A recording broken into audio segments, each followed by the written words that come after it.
Hi, I'm Stacy, and today I'm going to show you guys how to make chicken broth for canning.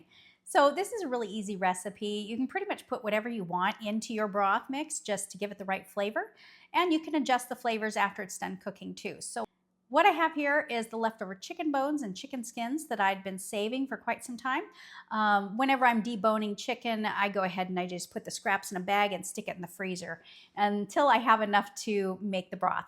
So I have about 3 1-gallon Ziploc bags that were full of the chicken bones and chicken skins, and I just put them in this nice roasting pan. Next, I'm going to add 1 bunch of parsley. I'm just going to kind of put it all around here, and then I have about 5 stalks of celery. Again, I'm just going to throw these in. Everything's been already cleaned and trimmed up, so they're nice and fresh. I also have carrots. Again, just throwing those in. This is going to smell so good later on today. And I've got a half of a very large onion that I quartered.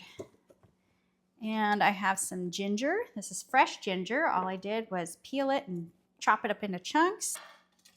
And I have 2 whole heads of garlic that I just peeled and separated the cloves. So that's all. Now, to add a little bit of seasoning, I'm just going to add a little bit of salt to this. This is kosher salt. Not too much. It's just whatever you prefer for taste. You can also just add it at the very end after you've tasted it to see how much more you want. And then I'm just going to sprinkle in some black pepper.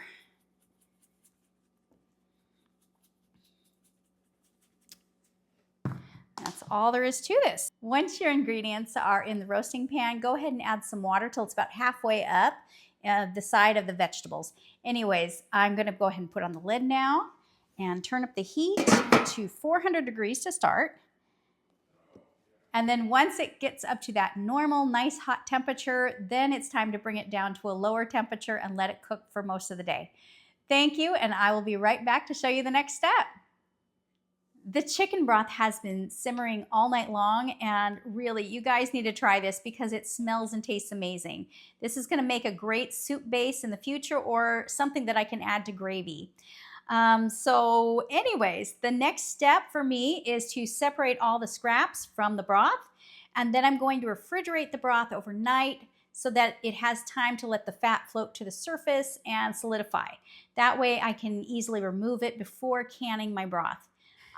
The broth is now ready, and so I have it in this pot and I'm reheating it so that it's nice and ready to go into our canning jars before I put it into the canner.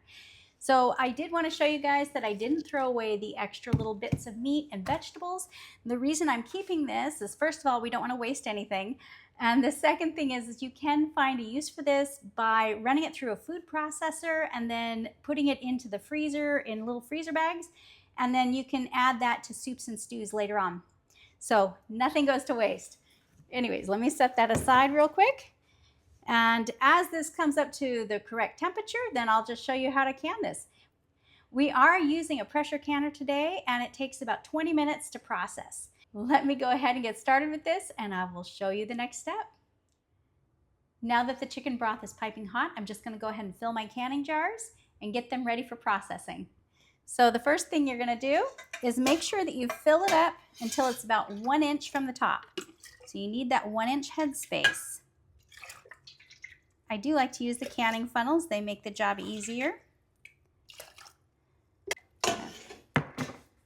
Once your jar is filled, take a little rag that has some vinegar on it and wipe the rim of the jar. That's going to remove any grease that may have collected there and help you to have a perfect seal. So next, I'm going to take my lid, put it on top, and turn the ring until it's fingertip tight. Okay, I'm just going to set this aside now until I have all my jars filled, and then I'll put it into the canner.